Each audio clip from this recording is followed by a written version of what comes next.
That's It's not so bad. love it. It's good. You know, the oldest form of fiddling in Canada is called Métis, the Métis style. Métis is the French word that means mixed blood. And when the immigrants came over to North America many, many years ago, they brought fiddles with them. I'm thinking because pianos were too heavy. And thank God that they brought fiddles. And they brought all kinds of music to North America with them. And the Aboriginal people that were here, they got together and they partied with the immigrants. And children were born and they were mixed blood.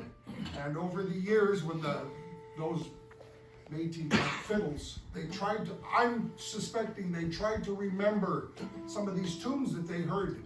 And some of these tunes have kind of, I don't want to say, how do I put it?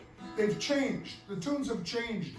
And in standard music, when we hear lots of Scottish music or Irish music, Don Messer music, most music that we hear, country music, we can count 1, 2, 3, 4, 1, 2, 3, 4 in bars. And there might be 16 bars or measures in a verse. And that would maybe be doubled to 32. Well, when it comes to the French Canadian or the Métis music, that's all thrown out the window. There might be a bar that has 4 beats in it, and some might have 3, and some might have 2, some might have 1, and it's out of meter. It's out of meter a little bit, and so it's different than what I grew up with my dad playing tunes, and my dad did play a little bit crooked sometimes. We call him crooked, but the Don Messer records, it was always standard, and you know, if we heard Big John McNeil by Don Messer, it was like, you could count 1, 2, 1, 2, 1, 2, and there was 8 of those. And well, I was 10 years old. Dad says, we're going to go to a Métis festival, the Native Friendship Center. And there was a bunch of fiddle players, and the hall was full, 500 people. And I heard Big John McNeil, but I heard Big John McNeil different than what they were playing. All of a sudden, it was almost I'd fall off my chair because it was like, oh, where'd they go?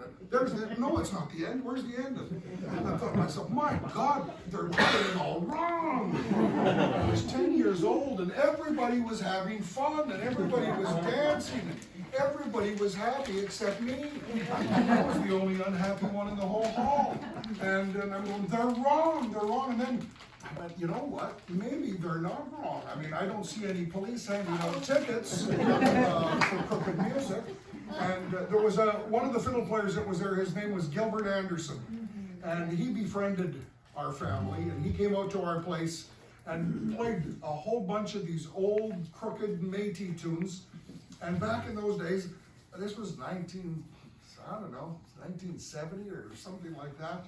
I had a great big ghetto blaster that we used to carry around with us because you could record. You'd have cassette tapes and you'd put a tape in there and then you'd record. And I recorded all them tunes that Gilbert played, and then I've met so many other Métis fiddle players, master Métis fiddle players, and it was a mission of mine because what was happening, these old fiddle players, there'd be a Métis fiddle player in Grand Prairie, and there'd be another one in the Peace River area, and there'd be one in the St. Paul area. And they all had their own tunes that they played, and the way they played them. This one played Big John McNeil different than how they played it over there. And all these tunes were all about dancing. They were all for square dancing. So my mission at that point in time was to learn as many of these pieces as I could, because when these fiddle players died, they took their music with them. And it wasn't being passed on to the younger ones. So it's been my mission to collect a lot of them old Métis tunes and pass them on. And that's been happening now. We're teaching the old Métis tunes at fiddle camps, and it's great. That music is going to live on. And we're going to play a couple of old tunes. And some are like standard fiddle tunes. I'll play Whiskey Before Breakfast. In the standard form, you could count to, it's all standard. But the way the Métis people do it, the way the Gilbert's family did it, they would add an extra bar on the second side. And you'll hear it. And so we'll do that. And then we'll go to the Arkansas Traveler, which is a standard fiddle tune that most fiddle players have to play. But Johnny Arcan's family, his father Victor, he had the second side all crooked up. It's pretty neat, it's pretty special. So, we call it the Arkand Saw Traveler.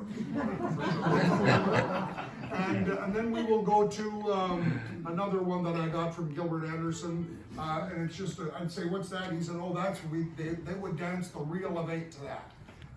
So we called it the old reel of 8. So, and in the old days, the fiddle player clogged his feet like I did on the Reel of the Buffalo. So I'll start with that, and then Jeremy, you can join in. Is that guitar coming through there? Let me hear it. Yeah.